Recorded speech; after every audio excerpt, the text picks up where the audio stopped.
Right before we get into it, the gym's had a few upgrades. Mike, being his usual self, was like, I want more space, so he just took a wall out in the middle of December when it was freezing cold and just made a whole new fucking room. So the wall used to stop there where the green pillars are. That used to be where the gym ended, and now it's all the way through to here. So all the leg stuff is in here now. It's all the same stuff. We've had a few new additions, but it's all top quality stuff. Whenever people ask me about this gym, it's always like, oh, you train there? Oh, I've never really been there. It's like, yeah, it's a bit of a hidden gem. But a few people I know come here who usually train at like bigger name gyms like EP Jungle in Manchester or wherever else you want. We're obviously Northwest based, so that's our only like direct comparison apart from a few others. And they're always shocked to go, fucking hell, all this shit's here. All this kit, all this good stuff is here, and I've never known about it. And that was me the first time I came here. I was like, I've been training at other gyms around North Wales, and like, wow, I didn't even know this existed. So if you've never been here, it's if you know of Wrexham, Ryan Reynolds and Mr. Mahaheny putting it on the map a bit. Honestly, I was in the hairdressers the other day. Some guy was like, oh, I was in Wrexham the night after a game, and fucking Channing Tatum's in the bar doing shots with Ryan Reynolds, and I was there like, you said that 10 years ago, I would have said you were on crack, mate. But yeah, anyway, over near Wrexham in a place called Fly. Come down, come visit, and have a play around with all the kit, because it's the top quality, top of the line stuff. Everything's maintained. If anything's broken, it's fixed within a few days. Unlike other places, which might take weeks or months, it's done here instantly. So quality establishment, get yourself down. Oh, this is going to be fun. Mike's music taste is just an interesting time. I saw Mike at the front. Huh? I saw Mike at the front. Yeah? Yeah, he let me in. He was like, hello! Hi! We want to do an intro. Okay. Okay, welcome back. It is a back day. I'm like 12 weeks out from the first show. We've got Vicky here today as well, to be included, to be involved. And yeah, we're just going to run through everything in a back day today. Going to have to modify a bit because Vicky's got some things going on. So yeah, it'll be a bit of back, a bit of delts, and we'll just run through it. But yeah, we'll have a good chat about what I'm doing in terms of shows and how that's going to work out, how I'm feeling. And we'll just run through it. So first exercise is pullovers. I'm just going to get on with it, all right? Come on.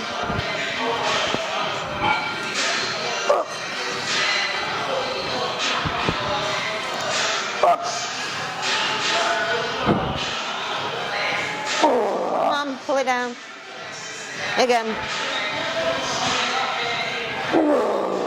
Keep going, keep going, keep going. Keep going. A little bit more, a little bit more.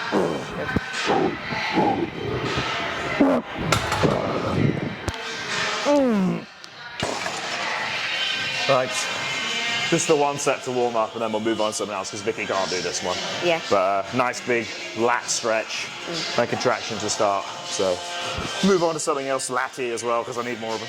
Latties. The reason why I'm not doing this is, one, because I've got some metal work in my upper torso, so I can't actually do a full pullover because this is my range of motion. But the other thing is that due to my class criteria, I don't necessarily need big lats.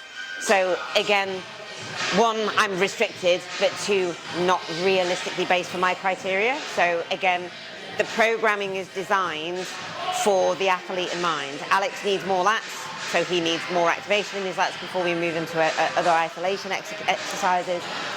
When it comes to different people and different athletes, we program different exercises for different reasons. So bear in mind.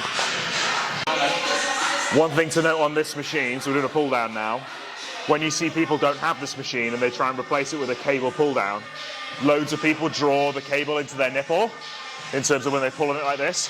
All that does is do more trap and more rear delt, and you end up down like this, and people think they're getting lat. If you look at the arc of this machine, it ends up, the handle ends up in my stomach here, and that means my elbow is all the way down here. I'm getting a lot more lat here than if I were to set up a lot lower and draw in here, and end up all like up in here. So when you think about lat movements, you've really got to think about driving that elbow low. And if that means the handle comes low too, then great. Because you see plenty of guys think, oh, my elbow's low, like this, and they finish up like that. The main driver isn't your lat at that point. You're just doing a you're just doing a normal row at that point, you're all trapped. So guys who really struggle with lats, you've got to think when you're in the session. You can't just sit there and be like, well, it must be doing something if you can't feel it. So movements have purpose, so move them with purpose.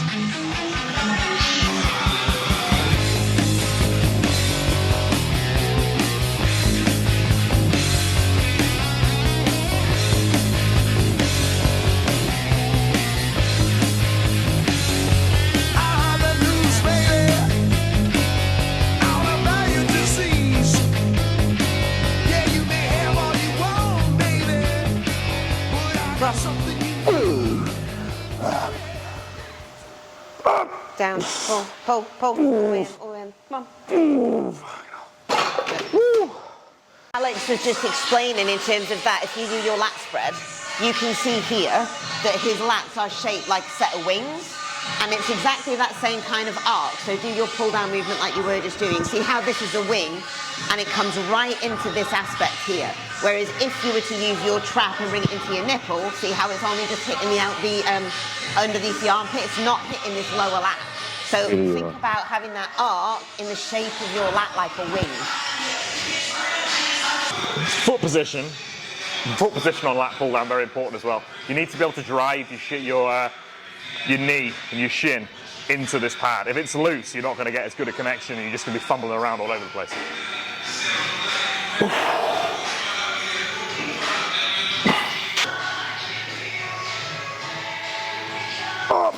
Come on.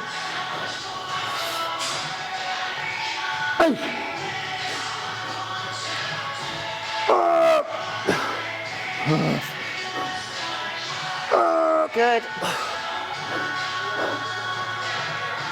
Drag. You need 2 more to match up. Two. And again. Drag in. Beautiful. Good. Ooh. Well done. Smoked. Well done. I did notice that. Yeah. And I get messages like, how do I get rid of them? It's like, you don't. Well, you can use coconut oil. Yeah, but it don't work. It does. I'm moisturised every day. Yeah, moisturising and using coconut oil are 2 different things. Oh, well. Coconut oil is very, I remember it was always like bio oil, and then you try that shit. That's a load of shit. You end up slippery than a fish. Bio oil is a load of shit. It's basically glorified vitamin E. It's really expensive as well. It is very expensive. But it was marketed for women who had stretch marks. Oh yeah, it's from pregnancy, isn't it? Women don't like stretch marks, apparently. It's just like, you know what, if you're going to get them, you're going to get them. It's just like cellulite. Every fucker has it. Right. Smith bent over row, so not barbell row, but pretty much barbell row, just it's in a fixed position. For me, I can get quite well in my lats in this, and it works really nicely for erectors. For a lot of people, they might end up feeling a lot in the mid-back and traps. It's to do with head and lower back position. If you arch forward and row like this, you will feel a lot more mid-back and trap. If you arch your back upwards and really draw the bar into the crease of your hip, you'll feel still a bit of mid-back, but a bit of lat, and you'll get a lot more erector because you're actually arching your lower back. You might not be as strong, it might be more difficult, but I know that for me, it gives me a lot better connection when I stick my chest up, chin up, and draw really low. So I like to use it for that. Some people have a different position, and this is why people are like, oh, barbell rows are a shit movement for back. They're not, they're just really hard to get right. And just because it's with a barbell, people think it's simple. It's probably one of the most technical movements you can do for back. Something that's fixed like a machine, a generally piece of piss, is just about elbow path. This is really, you've really got to think about this one and what you want to do with it to get it right. So I don't go too heavy either. You see plenty of guys trying to yeah buddy row like 4 plates and they've still got absolutely 0 back. And you're there like, establish your connection, make it progressible, don't rely on momentum, because it's just going to get you ego lifting. Ego lifting works for a while until you hurt something, and then you've really got to reassess the situation. We've all been there, we've all done it. So eventually you will learn a lesson, either the easy way or the hard way. It's just you find out when. So eventually you'll be lifting like this, like an old man. So.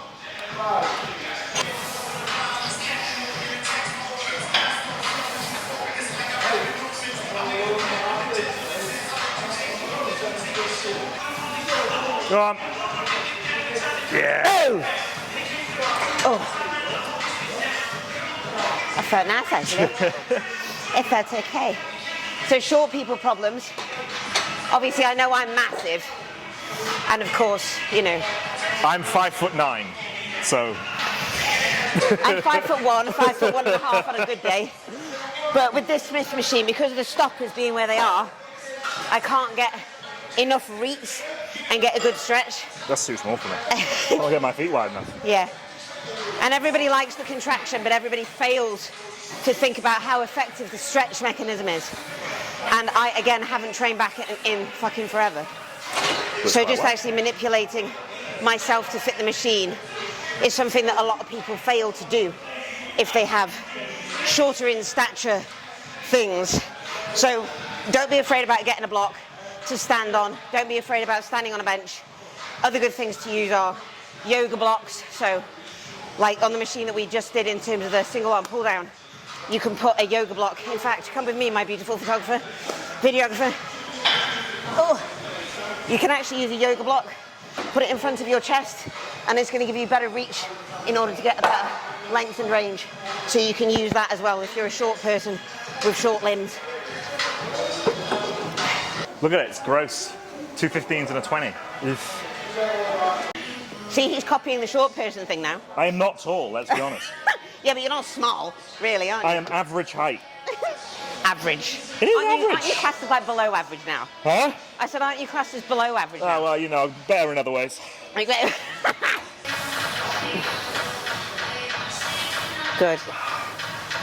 Good. Woo. Yeah. Nice. Good. Good.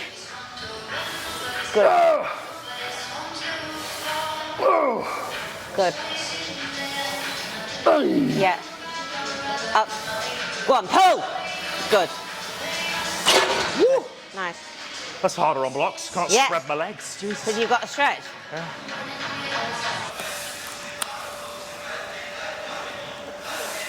Ooh.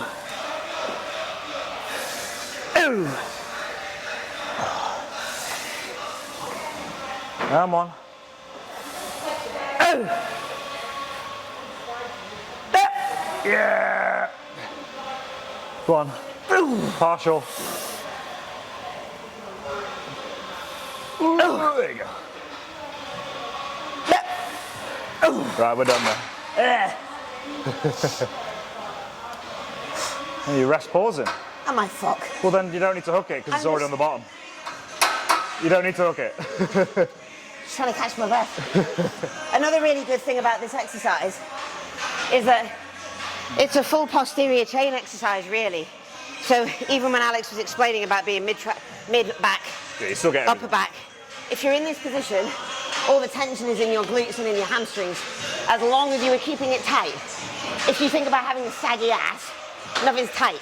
So you want to keep your glutes and your hamstrings engaged and locked in all the time, as well as obviously bringing yourself up. Now what you don't want to do is come over and do the whole bro thing like Alex was saying, the whole yeah buddy thing, and you throw in the weight like this. No, it's not just that. And yeah, doing the chicken nut. You know, you don't want a chicken nut. We're getting the legs involved too. There's this, the knee drive, Yeah. you know. It's fucking, you know, like do a deadlift or do a row. There's no hybrid, okay? No. So you see guys, that Yeah. one, you're there like, What is that? just do a hyperextension. Yeah. Don't risk like tearing everything. Yeah. Don't get me started on the 7-plate T-bar rows. You look, it's stupid. You're not going to get a bigger back from it. You're just going to pop a rear delt or a forearm, and the day it happens, you'll be really unhappy about it. But don't they just do that with partials?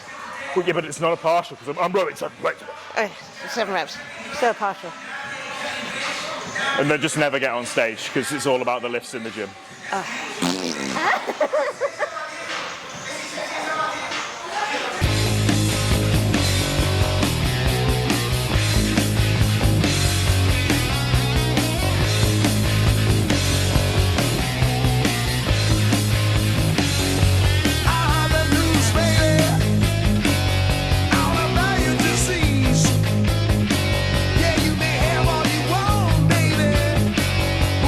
Something you need.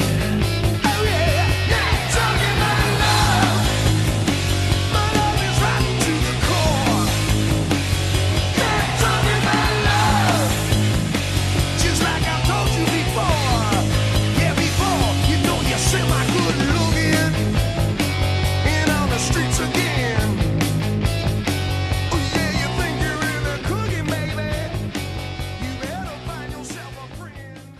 We don't do pounds in the Yeah, UK. but when it's an American stack that's easier to count in pounds, I start doing pounds. Indeed. Okay, fine. Top tip for short people. I just told you about how to manipulate the machine to fit you. This is how you manipulate a lat pull down for short people. B for short people. That's how you manipulate it. You can stand on the bench. Don't struggle, just stand on the bench. You'd be so much don't better do it, if you I could will. fit everybody. I'll do it. Never think about other people. Gaslight the machine. Oh.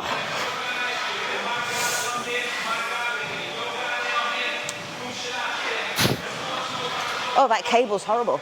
Is it? Yeah. Oh yeah, it's all crumply. Are you fine or do you want to complain? No, we're fine. All right.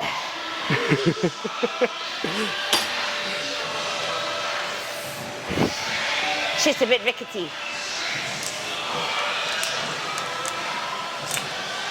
Right, I think I'm fitting under that. Yeah. Right, I'm doing underhand. Because it's cooler. Because it's cooler. Because he wants more crossover with bicep, that's all. It gives me more lats. It does.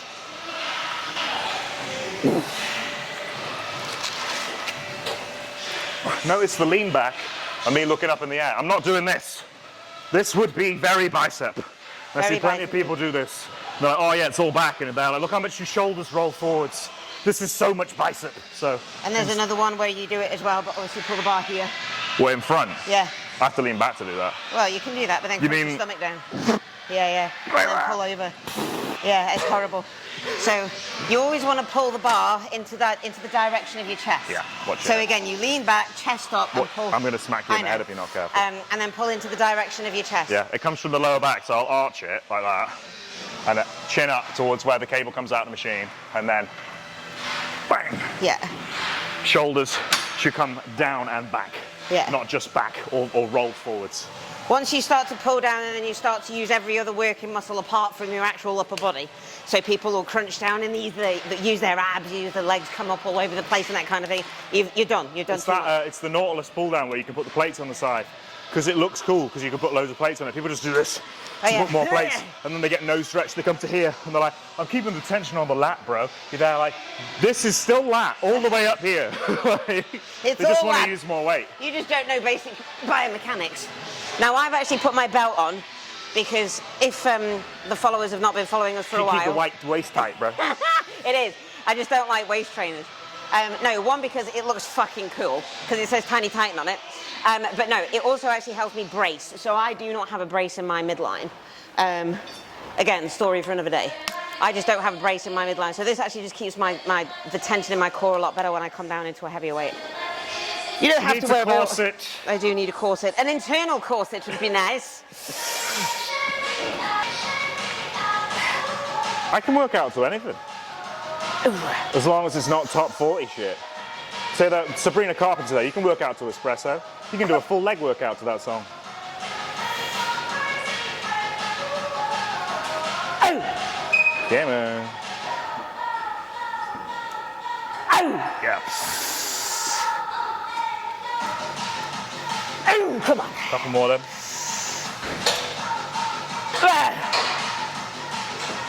Ooh, one more. Go on then.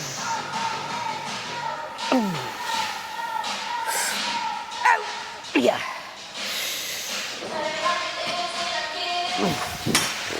Shot into the stratosphere. That is training. Exactly. You need like a basic format, and then the rest of it is what do you feel. Exactly. When we first start training, so as in like when I start programming my clients, it's a matter of fuck about and find out. Yeah, you can have a look at somebody's physique and you can go, right, we want to do this, we want to do that, we want to build this up, we want to build that up, or this is your criteria, etc., etc. But we really want to find out what you enjoy, what you can recover from, what intensity methods are going to work for you. Some people can't rest pause, some people can't drop set, some people can't do muscle rounds, some people can't do pyramid sets. I like doing all that kind of shit. So, like I just said to Alex then, are we going to drop set this set? He's like, yeah, if you want to. Because it's a fuck about session. So fuck about and find out. It's also, for a lot of people, you need them to record the session because the majority of people will be very ignorant to the fact that they don't know how to perform a movement properly. Yeah. And they will act like they know everything. And I'm don't. still, you know, I still need to learn things. If I still need to learn things and I'm going for pro shows, you, who is 70 kilos wet through, really needs to learn stuff. So it is a case of, no, you might be doing something wrong. And a lot of people put it down to, oh, I just feel anxious when I film. Well, then keep doing it and it will go away. Yeah. You know, you're only ever going to be anxious about something until you start actually addressing the problem. So, yeah, when it comes to training, you chuck a load of movements at people, you see what sticks and you need them to record. If you can adjust stuff and get it better, great. If they just do not get something, you swap it out for something else. So when you simplify it like that, it becomes easier to understand. But most people are like, oh, I don't want to do that. Until you present them with the reasoning for why they need to do it, a lot of people will just avoid stuff. It's like eating your vegetables. Nobody wants to eat broccoli or green beans. But then when you realise that you're not going to have a shit if you just eat fucking beef and rice all the time, you might want to start eating some vegetables. So there's a reason for stuff and you've got to explain it. All right. Ooh. Drop set that now. Yeah. Please to drop the weight.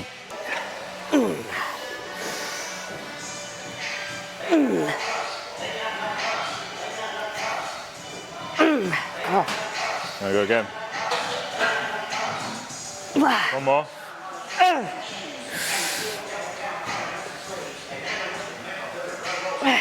Very good.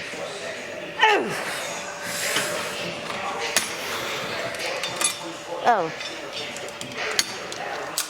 Don't pull it too early. That's what he said.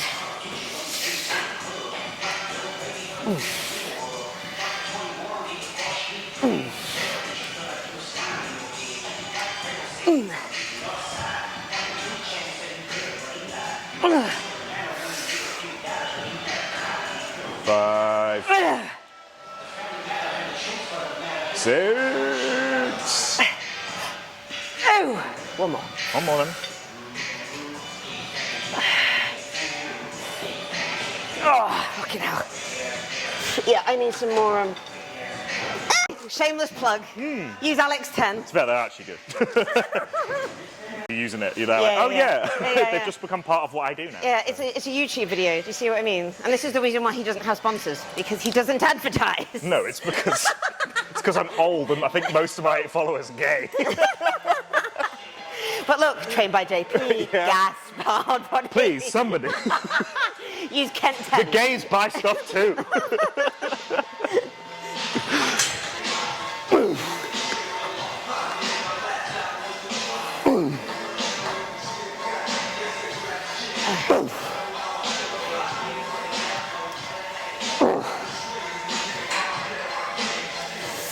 Come on. Good. Good. Whoa. Up. Good. Go.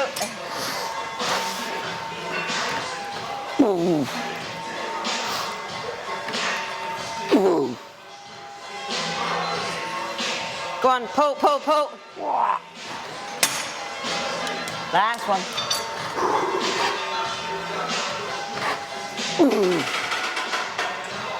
Good. Come on. One more. Yeah. Good. Right, hold the stretch. Do not drop it. Hold the stretch. Lean back. Back, back, back, back. Lean. Up, stretch. There's not really much going on here. Yeah, there is. There's not. I can't feel shit. It's in my wrists.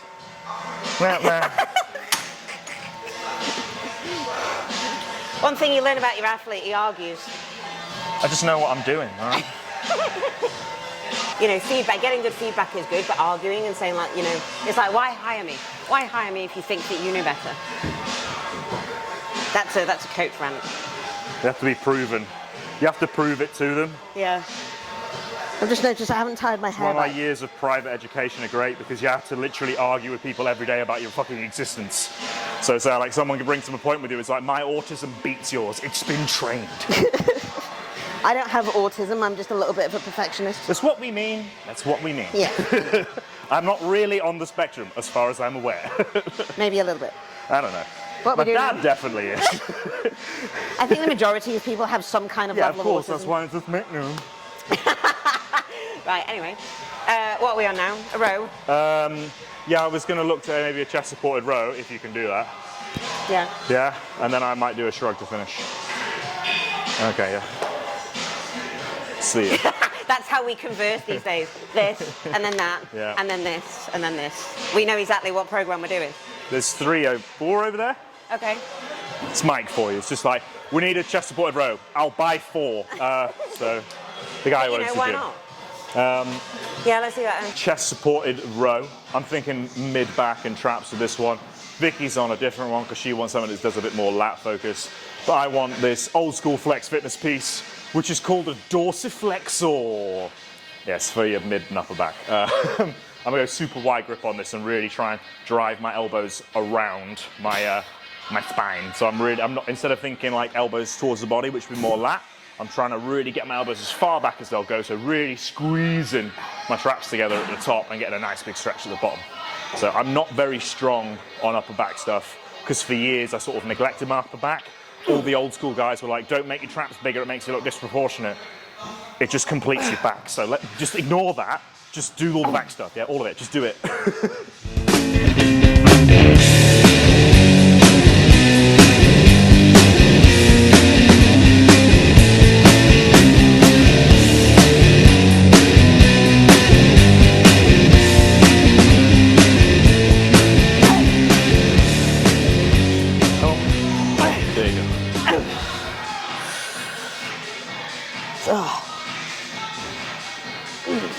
Length and partial.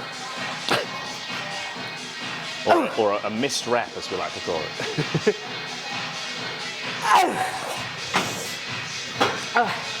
We've got a bit of a joke about length and partials.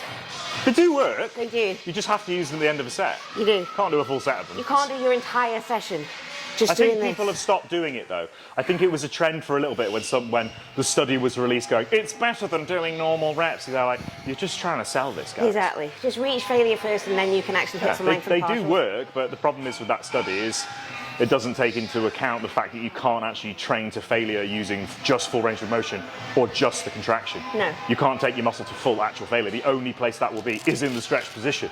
So yes, that will obviously bring out a result that says the stretch position is more beneficial than those other positions because you're actually able to train to failure, which the other two aren't.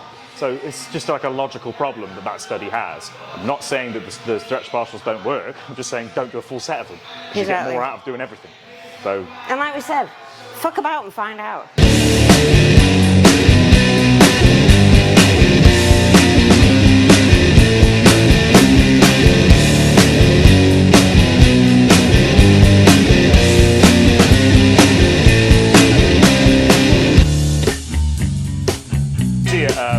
Amateur shows these days is there's a lot more prolific use of orals in like carb up processes these days, and it actually shows in the stomach. You see a lot of guys when they turn to the side and they walk around on stage, this part of the stomach is distended a bit further than it would, like it wouldn't be flat. It's almost like they've got a bit of like a womb pouch. Just prolific use of orals, it pulls in this part of the stomach. So if you see guys who've got this lower portion of their abs is just uncontrollable, probably smashing a shitload of super drawl as well as Anavar and Winstrol for however many weeks leading into the show. So it's funny how people don't think there's identifying marks for the use of gear, but there really is. And when you're seeing it in first timer shows and you're there like, fucking hell, first timers just used to use a bit of test and maybe they put in an oral towards the end of their prep. Now it's like, oh, by the way, you need 5 injectables and then you need 3 or 4 different orals going into your show, and Clem, and T3 for T4, and growth, and insulin. And it's like, these guys are just selling you drugs. They're not actually looking out for your health, and they're teaching you a process. And yeah, great, that's their full process. That's everything you'll ever know. There's no magic to it. The more things you use, the more chance there is for stuff to go wrong. And usually it does go wrong, because there's so many factors at play. And then you chuck in a 5 guys on top, and it's like, just forget about it. Just get rid of all that, strip it right back. You know, you need small car, big engine, yeah? Just make it basic, and you just don't, the drugs won't do it for you. So forget all that nonsense. You can do you can win a pro card using 2 drugs, well, 3 drugs. Even as an open guy, you know, I've seen Joey Fowler, really good example. He turned open, barely used anything. And that's after years of using lots and lots of stuff and really struggling while using lots and lots of stuff. So, yeah, the drug use these days, it's getting more and more wild year upon year. And the coaches that do it make excuses. And they say they look out for their clients' health, but they do the same thing year after year. And you see it reflect on how an athlete looks, especially after 5 years of trying for a pro card and failing. And or guys that are now starting with those methods that guys are trying to use to get pro cards, you'll be burnt out in no time. So be careful, that's all I'm going to say.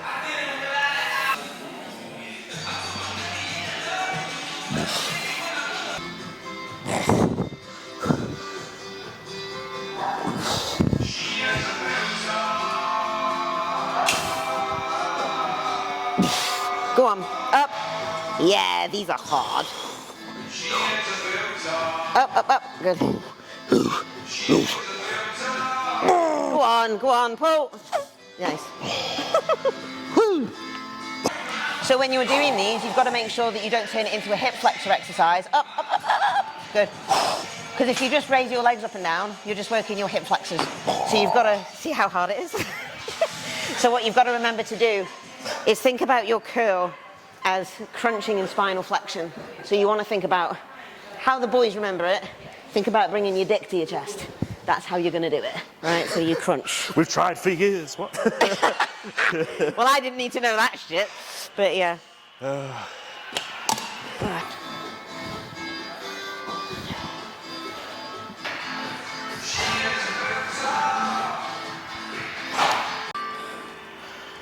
She gets stuck. Was it a or a fart? Oh.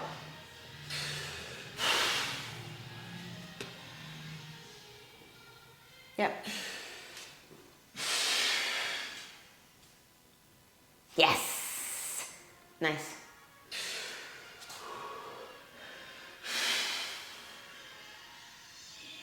Yeah, good.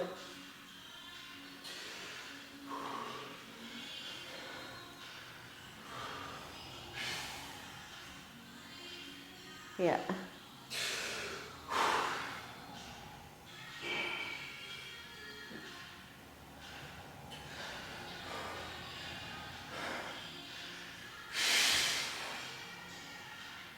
Good.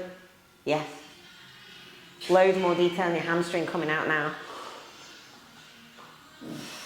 Yeah. That's interesting.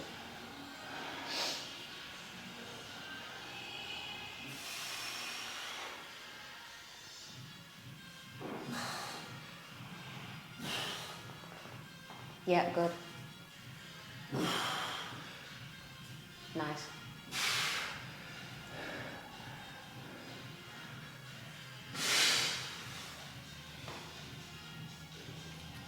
Perfect.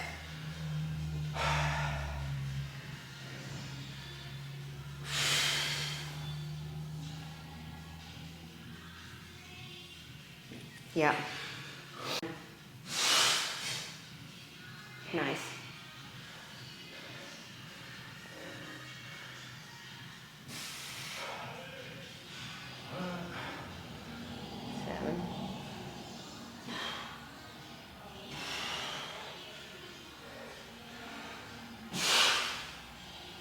Beautiful. Do you know what's really good? This time last prep, remember when we were in the other gym that we got kicked out of? Yeah. Because Panetta showroom? Yeah. And I checked you over and I said, this is where obviously you're holding onto your fat. Yeah. Which is your lower back there. Yeah. It ain't there now. Well, there's still some. There is still some, but not where I could obviously grab it and kind of go, there's more to come off. Do you know what I mean? So I'm currently 5 kilos heavier than that. So, I mean, I'm not as lean as I was for that, but it's not. It's only a couple of kilos off. Exactly. No, I'm not concerned at all. So, no, I'm very happy with it. Nips-wise. They're a lot better than they were the last few days. They look back to normal now. They feel back to normal. Yeah, no lumps or anything like that. Someone needs steroids. My dealer gave me Primo that wasn't Primo. But you know what? It's a really important thing to actually do. So Alex is really sensitive to aromatization, and any time he tends to kind of feel these side effects in terms of his nipples, that's the point where we go, right, every single day we're going to fucking check things. So we decided to keep the amount of tests that we did, but increase the range of the frequency of the injections to see what was going on from there, and it just automatically got immediately worse. So we then obviously reiterated the fact that it was test prop and not actually Primo. So no matter where you get your shit from, are you right? If you turn around to your dealer, even if you know them, and say, I've been injecting this, and I've got this problem, which if you're injecting Primo, you shouldn't be getting nipples, because it obviously modulates estrogen. Turn around to them and go, this is what I've been doing. They go, oh, well, I'm using it, it's not having any problems. Well, clearly I am, you prick. Like, they're just drug dealers, they're born liars, that's their job, they have to lie. So, like, you don't expect to turn around and be like, can I get a refund? Because it's not going to fucking happen. Yeah. So, I just went back to my old lab and just started injecting stuff I already had left over. Fun enough, it's fine now. You've just got to be careful with the shit that you get and just monitor it. Monitor your side effects, monitor your symptoms. Everything has a side effect. Not just drugs, everything has a side effect, including dieting, including lack of sleep, including training. Everything has a side effect, so monitor it. Funny. Mine's fine. Yeah. Alex is 12 weeks out. I am realistically at a point where I am 12 weeks out if I wanted to compete. Alex looks jacked. I do not. Reason being, I am a female. He is a male. Women will not look jacked as men do in their off-season. They just look potato. How many drugs are you taking? Well, it does depend how many drugs you're taking. But even if you were a female and you were on taking anabolics, even if you were taking, you know, a marginal amount of anabolics and that kind of thing as well, women are not going to look jacked. You are going to look softer. You are going to look fatter. It all depends on what your goals are realistically, but don't compare yourself to being 12 weeks out as a male, 12 weeks out as a female, and hoping that you're just going to look jacked and shredded. You're not. Plus, I am quite a lean 12 weeks out. Yeah. And some people start off like way too heavy. And even though I'm saying I'm 12 weeks out, I'm not. I'm not competing in 12 weeks. No. I'm really not. But I am within a range of being able to compete in 12 weeks. You want to be though. You don't really want to get like fat. Yeah, and a lot of people have. I've made that mistake, and a lot of people continue to just have to make that mistake to learn. But you don't want to get to a point in your off-season where you are going to require 24 weeks of fat loss. No. And a prep isn't just that whole time you spend prepping, say it's 16 weeks, that whole time isn't purely fat loss. Like, you're going to have times where you have to have a little break, you have to have a pullback or a push on or whatever it is. People that act like that full 16 weeks is just to draw yourself into the floor, they don't get in condition because they haven't left themselves enough time. If they think that it's going to take them 16 weeks, add 4. Add at least 4. Because you're going to need a little bit of leeway time, because you might not be in position to get on stage yet. And this is why I say to guys, when you're looking to compete, don't book the show until you're not fat. And know that you're realistically about 2 weeks away from being absolutely ready. Because you need a bit of time to bed into that position and let it settle. Because you don't want to be like, right, I've made my weight cut, and then the next day you step on stage, because you'll be flat as fuck. You've got to level it out. And even if that means you lose a little bit more size or whatever it is, you've still got to solidify that position that your body's sitting in. It's got to be comfortable. It can't just be like a fucking, you know, touch the runway and then lift off immediately. As people say, landing the plane. Landing the plane. We don't say that shit. No, we don't. You know. No, prep and dieting is like a cha-cha. Okay, if you don't know what a cha-cha is, it's 2 steps forward and 1 step back. That's what dieting should be like. Always go 2 steps forward, 1 step back. We've dieted Alex for 8 weeks. We've taken him out and put him on a maintenance level for about 3. I thought it was like 10. Nah, 8 weeks. 10 kilos, though. Yeah. 8 weeks, we had him in a diet, then we brought him up into a maintenance phase. Then we decided to do our magic sprinkles within that time period, but we got down to just sub 100, and now you're 101. So, you know, and that's with maintenance. So, you know, we're happy with that kind of thing. It's Christmas. But yeah, what I'm trying to say is, women, don't compare yourself to being 12 weeks out in comparison to a man's 12 weeks out, because you will still look potato. You are, you know, simple as. That was the video, full back session. Had a little look at me at 12 weeks out as well. I'm pretty confident. There was a period of time in the last couple of months where I was a bit like, but that was just because I spent a long time off steroids. Haven't gone back on, and sort of had a bit of a big refocus in my mind as to how I feel I'm going to do. I feel a lot more confident where I'm at, and sometimes you can get in your own head about how you look, how you feel, if you're going to be good enough. It's my pro debut at the end of the day. Classic is an ever-evolving division, and it's very competitive, and getting into the pro scene is something where you feel a lot of weight on your shoulders, coming from yourself, coming from me, to do well. And you know, it's your career at the end of the day now. It's not just a hobby anymore. Getting a pro card isn't just, oh, it'd be nice to have a pro card. Now it's like, I need to earn a living. I need to be good at this. I need to be top end of the sport. And that's where I realistically think I could end up. I've just got to put the work in. And being able to reconcile the fact with, it's your pro debut, you want to do as well as you can. I do think I can do really well. But if the worst case scenario happens and I don't do well, I can always come back and go at it again. Plenty of time in this sport to do that. But I do think that we'll be seeing some good results. You know, I'd like a top 5 in a pro show. If I could get a win, that would be a dream. So I'm still aiming for those things. You should always aim for the top. You don't have to express it to people. You can express it to people however you feel you want to be motivated. You could shout it from the rooftops if that's going to make you motivated. You're going to win a pro show. Or I'm someone myself who likes to keep it a bit more internal, keep a realistic outward goal to people, but inside I'm like, I want to win. And that's how I keep myself motivated, to say, you know, like, I'm going to the Olympia, this, that and the other in my own head, but I don't need to express it to other people.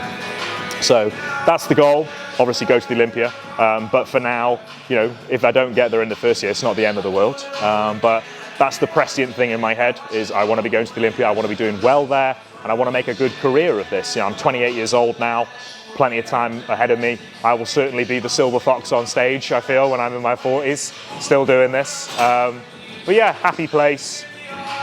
12 weeks out, it's really flown by, to be honest. Did the first part of prep completely naturally, well, not naturally, I did it on TRT, nothing, no additional assistance, just 100 milligrams testosterone.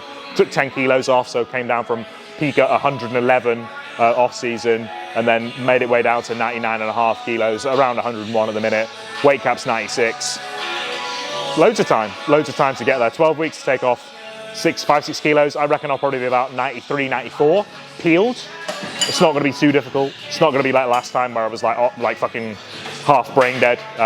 But it was what I needed to do in order to get into that old weight cap of 89 kilos. So significantly higher now. Feel a lot better about it. Can hold my size and not have to be obliterated a bit, which means the back end coming out of prep as well, I'll probably be a bit more alive and it'll be a bit faster to come back to full strength and that sort of stuff, which is always good for forward momentum. And that's what we've got to think. We've got to think forward momentum. It's not a zero-sum game, bodybuilding. It is how you're going to move forward all the time. So there's always things. I know I need to get stronger. I know I need to get bigger. I know how to do it. I know what I need to address. Those plans are already in place. So it's just a case of executing, seeing where we end up, and then going at it at the outside of it. So that's it. So easy work. But yeah, we'll see you in the next one. I have no idea when Caden will be back from Dubai to shoot another professional video, but we're always happy to have him around. So yeah, I'll see you in the next professionally shot video. Until then, you have to keep up with my shitty vlogs. So I'll see you then.